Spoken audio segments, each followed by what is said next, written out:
¿Y si el sistema educativo que conocemos no fue diseñado para desarrollar tu potencial, sino para ordenar conductas, producir obediencia y encajar personas en una estructura ya definida? ¿Qué pasaría si gran parte de lo que llamamos educación respondiera más a necesidades económicas y políticas del pasado que a las realidades del presente? Esta pregunta incomoda, pero es necesaria, porque para entender por qué la escuela funciona como funciona hoy, primero hay que mirar por qué fue creada.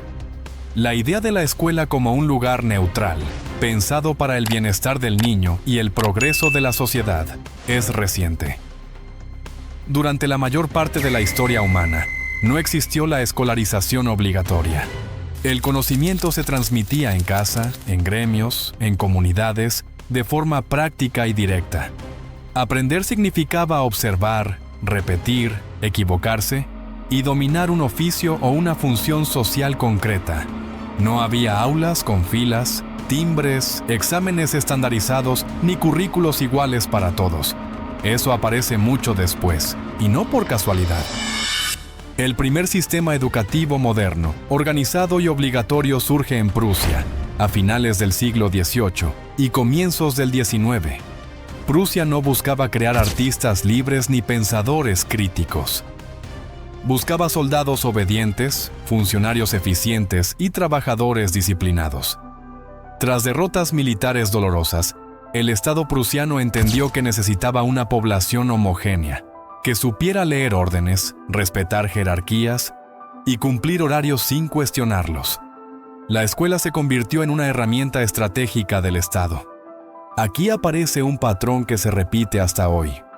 Aulas con estudiantes sentados en filas, mirando al frente, escuchando a una autoridad. Horarios rígidos marcados por campanas. Materias fragmentadas. Evaluaciones que premian la memorización y castigan el error. No es una coincidencia, es la lógica militar e industrial trasladada al aprendizaje. El mensaje implícito es claro: obedece, repite, no destaques demasiado, no te salgas del guión. Este modelo prusiano fue admirado y exportado. Estados Unidos lo adoptó en el siglo XIX, impulsado por figuras como Horace Mann. Europa lo replicó, América Latina lo heredó. Con la revolución industrial, la escuela encajó a la perfección en las nuevas necesidades económicas. Las fábricas requerían trabajadores puntuales, resistentes a la rutina, capaces de seguir instrucciones durante horas. La escuela preparaba a los niños para ese mundo antes de que pusieran un pie en una cadena de producción. Y aquí surge una pregunta clave. Si el sistema fue diseñado para una sociedad industrial del siglo XIX, ¿por qué seguimos usándolo casi sin cambios en el siglo XXI? El mundo ha cambiado, pero la estructura escolar permanece. Aún dividimos el conocimiento en asignaturas aisladas. Aún evaluamos con exámenes que miden resultados, no procesos. Aún premiamos la respuesta correcta sobre la pregunta interesante. Hay algo más profundo.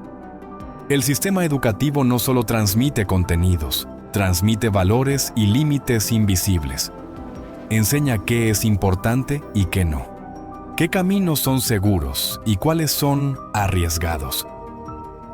Desde pequeños, muchos estudiantes aprenden que equivocarse es malo, que preguntar demasiado molesta, que pensar distinto tiene un costo. No se enseña a gestionar la curiosidad, sino a controlarla. Esto no significa que todo lo que ocurre en las escuelas sea negativo, ni que los docentes sean parte de un complot. Al contrario, muchos profesores luchan cada día contra las limitaciones del sistema. El problema no está en las personas, sino en la estructura. Una estructura que mide el éxito con números, notas y rankings, y que rara vez se pregunta si ese éxito tiene sentido humano. Otro elemento poco cuestionado es qué se enseña y qué se omite.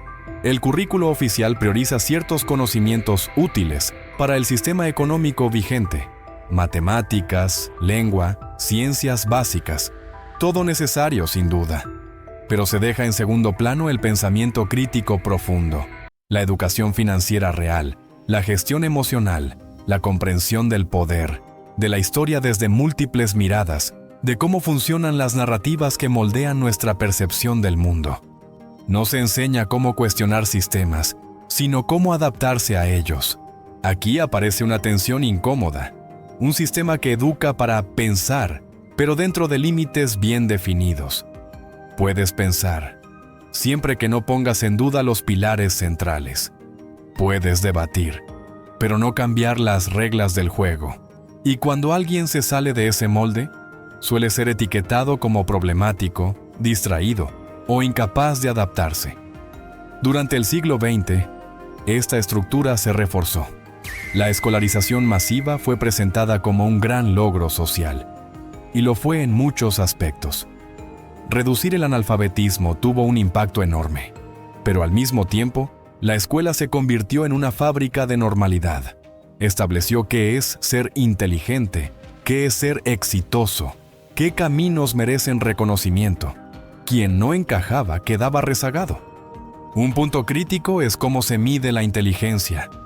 El sistema privilegia la inteligencia lógica y lingüística, porque son fáciles de evaluar en masa, pero deja fuera otras capacidades: creatividad, intuición, habilidades sociales, pensamiento espacial, liderazgo, sensibilidad artística. Muchos niños crecen creyendo que no sirven para estudiar, cuando en realidad no encajan en un molde estrecho. Y aquí aparece otro giro inquietante. A medida que avanzamos en el sistema, el aprendizaje se vuelve cada vez más instrumental. Estudia para aprobar, aprueba para obtener un título, obtén un título para conseguir trabajo. El conocimiento deja de ser una herramienta de comprensión y se convierte en un trámite. La pregunta ya no es ¿qué quiero entender?, sino ¿qué entra en el examen? Poco a poco, la curiosidad se desgasta. No obstante, el sistema se presenta como incuestionable. Desde pequeños escuchamos que, sin estudios, no eres nadie. Se confunde educación con escolarización, aprendizaje con aprobación, inteligencia con rendimiento académico. Esta narrativa es poderosa porque condiciona decisiones de vida. Muchas personas siguen caminos que no desean por miedo a salirse del guión aprendido. En las últimas décadas, con la digitalización y el acceso libre a información, esta contradicción se ha vuelto más visible.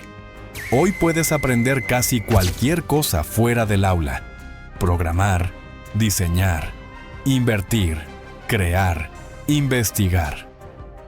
Sin embargo, el sistema escolar sigue funcionando como si fuera la única puerta al conocimiento legítimo.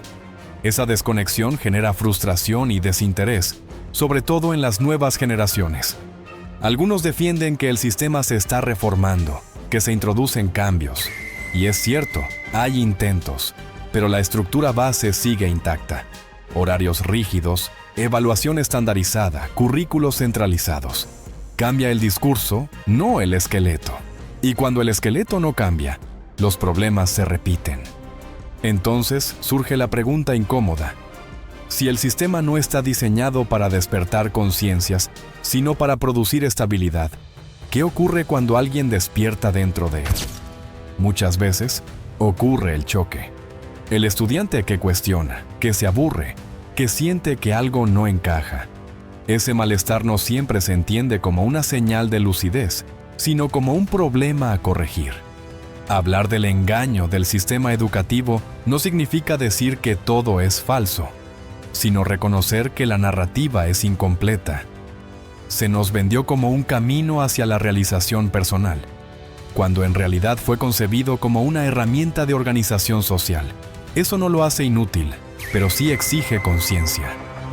Porque usar una herramienta sin entender su origen ni sus límites es una forma de sumisión inconsciente. El verdadero despertar no consiste en rechazar la educación, sino en recuperar el control del aprendizaje. Entender que la escuela es una opción, no una definición de valor. Que aprender es un proceso vital, no un periodo cerrado entre la infancia y la juventud. Que cuestionar no es fracasar, sino pensar. Quizá el mayor engaño no esté en lo que se enseña, sino en lo que se da por sentado. Que todos aprendemos igual, que todos debemos seguir el mismo camino, que el éxito tiene una sola forma.